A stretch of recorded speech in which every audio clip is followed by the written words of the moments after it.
नमस्कार दोस्तों, आपके अपने चैनल हमारे संस्कार में आपका बहुत बहुत स्वागत है। आज हम आपके लिए लेकर आए हैं भादो मास महात्म्य कथा अध्याय 8। लेकिन उससे पहले अगर आप हमारे चैनल पर नए हैं और अभी तक आपने चैनल को सब्सक्राइब नहीं किया है तो आप सभी से हाथ जोड़कर निवेदन है कि प्लीज़ हमारे चैनल को सब्सक्राइब करें, वीडियो को लाइक करें, ज़्यादा से ज़्यादा शेयर करें ताकि इन कथाओं के श्रवण का लाभ और लोगों को भी मिल सके।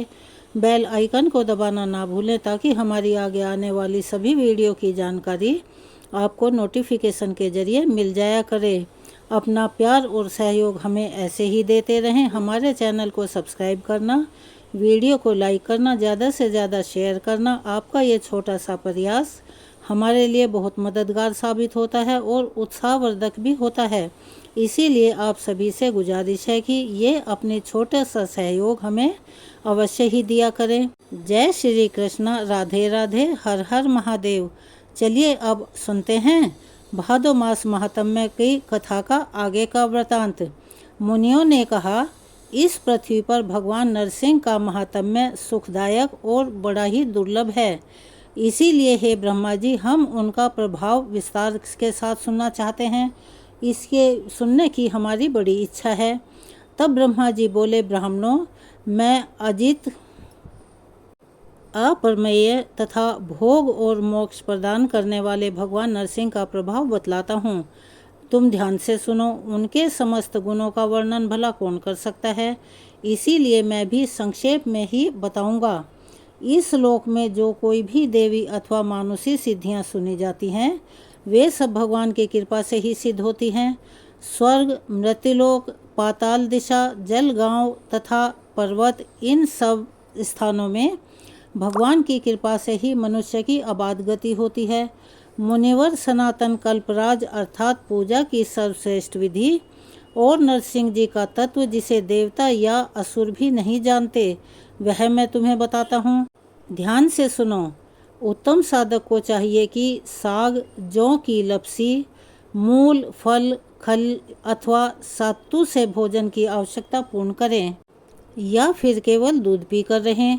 इंद्रियों को वश में रखकर धर्मपरायण होकर रहें। वन, एकांत प्रदेश, पर्वत, नदी, संगम, ऊसर, सिद्ध, अक्षेत्र या फिर नरसिंह जी के मंदिर में जाकर या स्वयं स्थापना करके भगवान की विधि पूर्वक पूजा करें। शुक्ल द्वादशी को उपवास करके जितेंद्रिय भाव से 20 लाख बार भगवान के मंत्र का जाप करें। ऐसा करने वाले भक्त उपपातकों और महापातकों से युक्त होने पर भी मुक्त हो जाते हैं। पहले भगवान नरसिंह की परिक्रमा करके चंदन और धूप आदि के द्वारा उनकी पूजा करें। मस्तक झुकाकर प्रभु को प्रणाम करें और उनके माथे पर कपूर और चंदन मिले हुए चमेली के फूल चढ़ाएं। इससे सिद्धि प्राप्त होती है। किसी भी कार्य में भगवान की गति कुंठित नहीं होती। ब्रह्मा, रुद्र आदि देवता भी उनके तेज को नहीं सह सकते। फिर संसार में सिद्ध, गंधर्व, मनुष्य, दानव, विद्याधर, यक्ष, किन्नर और महानागों की तो बोला बात ही क्या है। एक बार भी भगवान नरसिंह का भक्ति पूर्वक दर्शन करने से करोड़ों जन्मों के पापों और दुखों से छुटकारा मिल जाता है। युद्ध, संगम, दुर्गम, स्नान, चोर, व्याघ्र आदि की पीड़ा, प्राण संशय, विष, अग्नि, जल तथा ग्रह रोग आदि जनित कष्ट प्राप्त होने पर जो भगवान का ध्यान करता है वह सब प्रकार की आपत्तियों से छुटकारा पा जाता है। जैसे सूर्योदय होने पर महान अंधकार दूर हो जाया करता है, ठीक उसी प्रकार भगवान नरसिंह का दर्शन होने पर यह सभी उपद्रव भी नष्ट हो जाते हैं। अनंत नामक वासुदेव जी का भक्ति पूर्वक दर्शन और उन्हें वंदन करने पर मनुष्य सभी पापों से मुक्त होकर परम पद को प्राप्त हो जाता है। मैंने, इंद्र ने तथा विभीषण ने भी उनकी आराधना की है। फिर कौन मनुष्य भला उनकी आराधना नहीं करेगा। जो मनुष्य श्वेत गंगा में स्नान करके श्वेत माधव तथा मत्स्य माधव का दर्शन करता है वह श्वेत द्वीप में जाता है। तब मुनियों ने कहा, हे भगवान, अब आप श्वेत माधव के महात्म्य का पूरी तरह से वर्णन कीजिए। साथ ही भगवान की प्रतिमा का वृतांत भी विस्तार के साथ बताइए कि धरती में विख्यात भगवान के पवित्र क्षेत्र में श्वेत माधव की स्थापना किसने की थी। तब ब्रह्मा जी इस प्रकार बोले कि हे मुनिवर, सतयुग में श्वेत नामक के एक बलवान राजा थे। वे बड़े ही बुद्धिमान, धर्म, शूरवीर, सत्य प्रतिज्ञा और दृढ़ता पूर्वक व्रत का पालन करने वाले थे। उनके राज्य में 10,000 वर्षों तक मनुष्य की आयु होती थी और किसी भी बालक की मृत्यु नहीं होती थी, अर्थात किसी की भी अकाल मृत्यु नहीं होती थी। लेकिन इसी प्रकार राजा के श्वेत के राज्य में कुछ समय व्यतीत होने के बाद एक आश्चर्यजनक घटना घटित हुई। कपाल गौतम नामक एक परम धर्मात्मा ऋषि थे। उनका एक पुत्र हुआ जो कालवश दांत निकलने के पहले ही चल बसा। उसे गोद में लेकर बुद्धिमान ऋषि राजा के पास आए। राजा ने ऋषि कुमार को अचेत अवस्था में सोया देखकर उसको जीवित करने के लिए प्रतिज्ञा की। राजा बोले, अगर यमलोक में गए हुए इस बालक को मैं 7 दिन के भीतर ना ला सकूं, तो मैं जलती हुई चिता पर चढ़ जाऊंगा। ऐसा कहकर राजा ने लाख नील कमलों से महादेव जी की पूजा करके उनके मंत्र का जप आरंभ कर दिया। जगदीश्वर भगवान शिव राजा की अत्यंत भक्ति का विचार करके पार्वती जी के साथ उनके सामने प्रकट हुए और बोले, राजन, मैं तुम पर प्रसन्न हूँ। महादेव जी का यह वचन सुनकर राजा श्वेत ने सहसा उनकी ओर देखा। वे सब अंगों में भस्म रमाए हुए थे। उनके शरीर की कांति शरदकालीन चंद्रमा और कुंद के समान थी। उनके नेत्र विकट थे, व्याघ्र चर्म का वस्त्र और उनकी ललाट में चंद्रमा की रेखा थी। उन पर नजर पड़ते ही राजा ने सहसा पृथ्वी पर गिरकर उन्हें प्रणाम किया और फिर कहा, प्रभु, अगर आप मुझ पर प्रसन्न हैं और अगर आपकी मुझ पर दया है तो काल के वश में पड़ा हुआ यह ब्राह्मण बालक पुनः जीवित हो जाए। यही मेरी प्रतिज्ञा है। महेश्वर, आप इसे यथा योग्य आयुष युक्त और कल्याण का भागी भी बनाएं। श्वेत की यह बात सुनकर महादेव जी को बड़ी प्रसन्नता हुई। उन्होंने सब भूतों को भय देने वाले काल को आज्ञा दी कि काल ने मृत्यु के मुख में पड़े हुए उस बालक को जीवित कर दिया। इसके बाद वे देवी पार्वती के साथ अंतर्ध्यान हो गए। फिर राजा ने हजारों वर्षों तक एकाग्रचित होकर राज्य किया। फिर लौकिक धर्मों और वैदिक नियमों का विचार करके भगवान केशव की आराधना का निश्चित व्रत ग्रहण किया। इसके बाद वे दक्षिण समुद्र के पुरुषोत्तम क्षेत्र में गए और जगन्नाथ जी के पास ही सुंदर रमणीक क्षेत्र में एक सुंदर मंदिर बनवाया और श्वेत शिला के द्वारा भगवान श्वेत माधव की प्रतिमा बनवाकर विधि पूर्वक उसकी प्राण प्रतिष्ठा की। और उसी समय ब्राह्मणों, दीनों, अनाथ और तपस्वियों को दान देकर राजा ने भगवान माधव के समीप पृथ्वी पर गिरकर साष्टांग प्रणाम किया। फिर 1 महीने तक मौन और निराहार रहकर 12 मंत्र का जप किया। जब समाप्त होने पर भगवान देवेश्वर की इस प्रकार स्तुति आरंभ की। श्वेत बोले, ओम वासुदेव को नमस्कार है। सबको अपनी ओर खींचने वाले संकर्षण को नमस्कार है। अत्यंत द्युतिमान प्रद्युम्न, कभी रुद्ध न होने वाले अनिरुद्ध तथा नारायण को नमस्कार है। जिनके अनेक रूप हैं, जो विश्व रूप विधाता निर्गुण शुद्ध और उज्ज्वल कर्म वाले हैं, उनको नमस्कार है। जिनकी नाभि में कमल है, जो पद्म गर्भ ब्रह्मा जी की उत्पत्ति के कारण है, उनको नमस्कार है। जिनका वर्ण कमल के समान है, जो हाथ में भी कमल लिए रहते हैं, उनको नमस्कार है। जिनके नेत्र कमल के समान हैं, जो सहस्त्र नेत्रों से युक्त और शिव स्वरूप हैं, उन्हें नमस्कार है। जिनके सहस्त्र पैर और सहस्त्र भुजाएं हैं, उन मन रूपी परमेश्वर को नमस्कार है। ओम वाराह रूपी धारी भगवान को नमस्कार है, जो वर देने वाले, उत्तम बुद्धि से युक्त, वरिष्ठ, वरेण्य, शरणागत, रक्षक और अपनी महिमा से कभी च्युत न होने वाले हैं, उन भगवान को प्रणाम है। ओम बाल रूपधारी, बाल कमल के समान कांतिमान, बाल सूर्य और चंद्रमा रूप नेत्रों वाले मनोहर केशों से सुशोभित बुद्धिमान भगवान विष्णु को प्रणाम है। केशव को नमस्कार है। नारायण को नित्य नमस्कार है। सर्वश्रेष्ठ माधव और गोविंद को नमस्कार है। ओम विष्णु को नमस्कार है। मधुसूदन को प्रणाम है। शुद्ध स्वरूप और किरणों को धारण करने वाले भगवान को नमस्कार है। अनंत को नमस्कार है। सूक्ष्म रूप और श्रीवत्सधारी को नमस्कार है। हे गोविंद, मेरी रक्षा कीजिए। आप ही इस संसार से मेरा उद्धार कर सकते हैं। यह संसार समुद्र मोह रूपी जल से भरा हुआ है। इसके पार जाना असंभव है। मैं इसमें गले तक डूबा हुआ हूँ। पुंडरीकाक्ष और आपके सिवाय दूसरा कोई ऐसा नहीं है जो इससे मेरा उद्धार कर सके। उस विख्यात दिव्य पुरुषोत्तम क्षेत्र में राजा श्वेत के इस प्रकार स्तुति करने पर देवाधिदेव जगत गुरु श्री हरि उनकी भक्ति का विचार करके संपूर्ण देवताओं के साथ राजा के सामने आए। नील मेघ के समान श्याम वर्ण, कमल पत्र के समान बड़ी बड़ी आँखें, हाथों में दैदीप्यमान सुदर्शन, बाएं हाथ में पंचजन्य शंख तथा अन्य हाथों में भी गदा, शारंग, धनुष और खड्ग, यही उनकी झांकी थी। भगवान ने कहा, राजन, तुम्हारी बुद्धि बड़ी उत्तम है, तुम में पाप का लेश मात्र भी नहीं है और तुम पर मैं बहुत प्रसन्न हूँ। तुम अपनी इच्छा के अनुसार कोई उत्तम वर मांगो।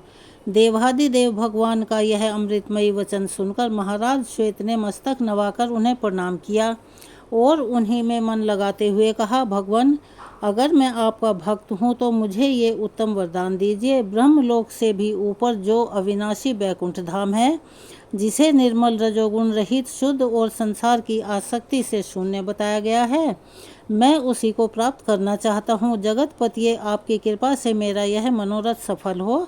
तब श्री भगवान बोले, राजन, संपूर्ण देवता, मुनि, सिद्ध और योगी भी जिस रमणीक स्थान और रोग शोक रहित पद को प्राप्त नहीं होते, उसे तुम ही प्राप्त करोगे।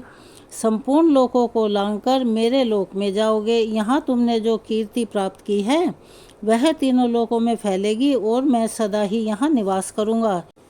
इस तीर्थ को देवता और दानव आदि सब लोग श्वेत गंगा कहेंगे। जो कुश के अग्रभाग से भी श्वेत गंगा का जल अपने ऊपर छिड़केगा वह स्वर्गलोक में जाएगा। जो यहाँ स्थापित श्वेत माधव नाम की प्रतिमा का दर्शन और उसे प्रणाम करेगा वह देह त्याग कर भगवान का स्मरण करते हुए शांत पद को प्राप्त होगा। अब मुनियों ने पूछा, हे ब्रह्मा जी, भगवान श्री कृष्ण का स्नान किस समय और किस विधि से होता है? विधियों में श्रेष्ठ हमें उसकी विधि भी बताइए। तब श्री ब्रह्मा जी ने जो कुछ उन्हें बताया उसका वृतांत हम अपनी आने वाली वीडियो में बताएंगे। कृपया उसका इंतजार कीजिए। लेकिन हम आपको आज एक श्री कृष्ण जी की बहुत ही सुंदर, दुर्लभ और रोचक कथा सुनाने वाले हैं। भगवान के प्रति भक्ति की कहानियाँ तो आपने बहुत सुनी और पढ़ी होंगी, लेकिन आप यह भी जानते होंगे कि दो तरह के लोग होते हैं। एक वो जो भगवान में अटूट श्रद्धा और विश्वास रखते हैं, जिन्हें आस्तिक कहा जाता है, और वे भगवान को पूरी श्रद्धा और सच्चाई से मानते हैं। दूसरे वो लोग होते हैं जो ना भगवान में विश्वास रखते हैं, ना ही उनकी श्रद्धा होती है और ना ही वे भगवान के वजूद को स्वीकारते हैं। इस तरह संसार में दो तरह के लोग होते हैं, आस्तिक और नास्तिक। लेकिन यह बात 100% सही है कि जिन्होंने सच्ची श्रद्धा से और भक्ति से भगवान का पूजन किया है, उनको माना है, उनके कार्य सिद्ध होते देखे गए हैं और ऐसे चमत्कार दुनिया में जगह जगह होते हैं। भगवान उनकी थोड़ी देर से सुनेंगे, लेकिन सुनेंगे जरूर और उनकी मनोकामनाएं भी पूर्ण करते हैं।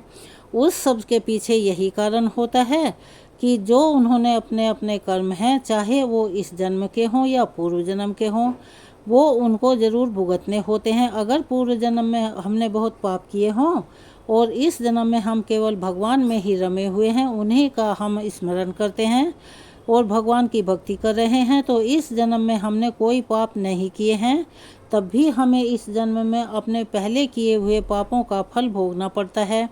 भगवान भी जब तक हमारे पाप पुण्य का हिसाब किताब बराबर नहीं हो जाता, उस वक्त तक अपनी कृपा नहीं करते। ऐसे ही एक कहानी है एक बूढ़े बाबा की। एक बूढ़े बाबा जो अपने पूरे जीवन भर सिर्फ राम नाम जपते रहे, भगवान की भक्ति करते रहे, और जब वे बूढ़े हो चुके थे, सिर्फ बूढ़े ही नहीं हुए थे बल्कि इतने कमज़ोर भी हो गए थे कि अब उनका शरीर कुछ भी मेहनत करने के लायक नहीं बचा था और वह बिना किसी की सहायता के अपनी जगह से हिलडुल भी नहीं सकते थे। उठकर अपने जो दैनिक कार्य हैं उनको भी नहीं निपटा सकते थे। उन्होंने अपने मुंह में राम नाम को अपने से अलग नहीं होने दिया। चाहे उनके ऊपर कितना भी कष्ट आया, बुढ़ापा उन्हें चाहे कितना भी सता रहा था, लेकिन उनके मन में राम नाम और हृदय में भक्ति बराबर थी।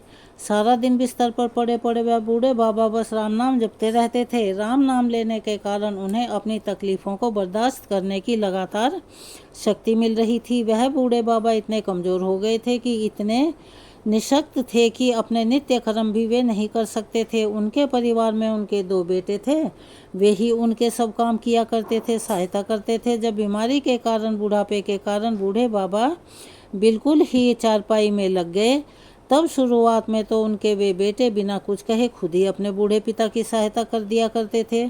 लेकिन जैसे जैसे समय बीतता गया, फिर उनके बूढ़े पिता उन्हें आवाज़ लगाते तो तभी आते थे। फिर उसके बाद धीरे धीरे जैसे और ज़्यादा समय बीता, तो बूढ़ा पिता कई कई आवाज़ लगाने के बाद भी उनकी सहायता करने के लिए कोई भी नहीं आता था। जैसे जैसे समय बीतता गया, और अब तो वे 4-5 बार आवाज़ लगाने के बाद भी बड़ी मुश्किल से आते थे, और यहाँ तक कि कभी कभी रात के समय बूढ़े बाबा को उनकी सहायता की आवश्यकता होती तो वे बुलाने पर भी नहीं आते। अब हालात ऐसे हो चुके थे कि अक्सर बूढ़े बाबा अपना बिस्तर ही गंदा कर दिया करते थे। यह बुढ़ापा कुछ होता भी ऐसा ही है। कभी कभी इस बुढ़ापे के कारण ऐसे ऐसे दिन देखने पड़ते हैं जो किसी ने सपने में भी नहीं सोचा होगा। बूढ़े बाबा इतने असहाय हो चुके थे, सिर्फ अपने बेटों को और अपने भगवान के भरोसे बिस्तर पर पड़े हुए थे, लेकिन उनकी सांस भी नहीं निकल रही थी। वह आवाज़ लगाते लगाते उनका गला सूख जाया करता था। जब तक उनके बेटों से उन्हें सहायता नहीं मिलती, तब तक वे ऐसे ही अपने गंदगी के साथ बिस्तर में पड़े रहते थे। बुढ़ापा और कमजोरी बढ़ती जा रही थी। बूढ़े बाबा की नज़रें भी अब बहुत कमज़ोर हो चुकी थी। इतनी बदहाली में भी बूढ़े बाबा ने अगर किसी का साथ नहीं छोड़ा था, तो वह था एक राम नाम। उसके जाप हर समय मन में और होठों में चलता रहता था। सिर्फ राम नाम बसा रहता था। एक दिन की बात है, बूढ़े बाबा को सोच के लिए जाना था, और उनका बिस्तर गंदा हुआ देखकर उनके बेटे ने उन्हें डांटते फटकारते हुए कहा कि क्या है, तुम समय से बता भी नहीं सकते। हर तरफ से हताश परेशान बूढ़े बाबा ने किसी तरह से हिम्मत इकट्ठा की और अपने बेटों को आवाज़ लगाई, लेकिन आवाज़ लगाने के बाद भी बेटों में से कोई नहीं आया। मगर अगले ही पल कुछ ऐसा चमत्कार हुआ। किसी ने उनका हाथ बड़ी कोमलता से पकड़ लिया और उन्हें बड़े आराम से नित्यकर्म करवाकर उनके बिस्तर पर वापस लिटा दिया। बूढ़े बाबा की नज़रें इतनी कमज़ोर हो चुकी थी, उन्हें यह भी नहीं पता लग रहा था कि सामने जो उनकी मदद कर रहा है वह उनका कौन सा बेटा है। कानों ने भी अब साथ छोड़ दिया था और आंखों से दिखाई भी नहीं देता था। सुनना भी बहुत कम हो गया था। बूढ़े बाबा को बड़ा आराम मिला। अब तो यह काम हर दिन का हो गया। जब भी बूढ़े बाबा आवाज़ लगाते, अगले ही पल उसकी सहायता करने के लिए कोई आ जाता था और उनके सारे काम निपटवा कर वहाँ से चुपचाप चला जाया करता। बूढ़े बाबा की नज़रें और कान तो दोनों ही कमज़ोर हो गए थे। ना उन्हें दिखता था, ना उन्हें सुनाई देता था, लेकिन बूढ़े बाबा इतना सब कुछ होने के बाद भी इतना तो समझ ही रहे थे कि एक बार आवाज़ लगाने पर ही आने वाला उनका कोई बेटा तो बिल्कुल नहीं हो सकता, और ना ही यह स्पर्श उनके बेटों का था। आखिरकार यह मदद करने वाला था कौन? फिर एक दिन जब बूढ़े बाबा ने अपने नित्य कर्म करने के लिए अपने बेटों को बुलाया, अगले ही पल फिर से वही मुलायम हाथों वाला स्पर्श उन्हें महसूस हुआ, और सारा काम खत्म करने के बाद बूढ़े बाबा ने आखिर उस व्यक्ति का हाथ पकड़ ही लिया और उससे पूछा कि ठीक ठीक बताओ, तुम कौन हो? आज मुझे यह सब बातें सच सच बता दो, क्योंकि मेरी सहायता करते हो तुम मेरे बेटे तो नहीं हो सकते। बूढ़े बाबा के सवाल के साथ ही अचानक उनके कमरे में एक बहुत तेज रोशनी हुई और प्रभु ने अपने दिव्य अवतार में वहां बूढ़े बाबा को दर्शन दिए। कहाँ तो उनकी कमजोर आंखों से कुछ दिखाई भी नहीं दे रहा था और उन्हें कोई भी चीज़ देख पाना बड़ा मुश्किल था, और वहीं उस बूढ़े बाबा भगवान के दिव्य रूप को इस स्पष्ट रूप से पूरी तरह प्रत्यक्ष देखने में समर्थ हो गए कि जिस भगवान का नाम वह पूरे जीवन भर लेते रहे, वही आज उनके सामने खड़े हुए थे। यह देखकर बूढ़े बाबा उनके चरणों में गिर पड़े। भगवान के स्पर्श से उनके शरीर में शक्ति आ गई थी, ताकत आ गई थी। चरणों में गिरकर उनके चरण पकड़कर वह बूढ़े बाबा बोले, भगवान, मैं तो धन्य हो गया जो आपने मुझे साक्षात दर्शन दे दिए, लेकिन प्रभु मैं बहुत शर्मिंदा हूँ, क्योंकि मैंने आपसे हर दिन अपने नित्य कर्म करवाए, यहाँ तक कि कई बार आपने मेरा गंदा बिस्तर भी साफ किया। प्रभु मुझे क्षमा कर दीजिए। भगवान बूढ़े बाबा का हाथ थाम कर बोले, मेरे लिए तो सारे काम एक जैसे ही हैं। अगर वो काम मुझे अपने भक्तों के लिए करने पड़े तो मुझे वो काम करने में बहुत खुशी मिलती है। बूढ़े बाबा ने हाथ जोड़कर भगवान से कहा, प्रभु यह सब करने के बजाय मुझे मुक्त क्यों नहीं कर देते? ना आपको रोज रोज मुझे नित्य कर्म करवाने के लिए आना पड़ेगा और ना ही मैं इस तरह लाचार बेबस बिस्तर पर पड़ा रहूँगा। प्रभु, क्या आपके दर्शन मात्र से मेरी मुक्ति संभव नहीं है? तब भगवान बोले कि यह सब प्रारब्ध के कारण है। तुम्हारा प्रारब्ध बहुत कठिन है। तुमने पूर्व जन्म में ऐसे ऐसे काम किए हैं जिसके कारण इस जन्म में इतनी जल्दी उनसे मुक्त हो पाना संभव नहीं है। अगर तुम्हारे पूर्व जन्मों में पुण्य अधिक होते तो मेरे दर्शन मात्र से आज तुम मुक्त हो जाते।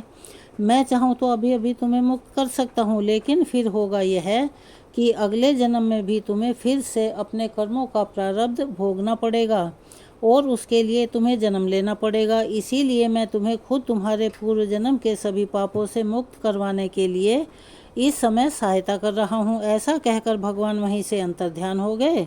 फिर कुछ महीने इसी प्रकार तकलीफ़ें झेलने के बाद आखिरकार एक दिन उन बूढ़े बाबा को मुक्ति मिल गई।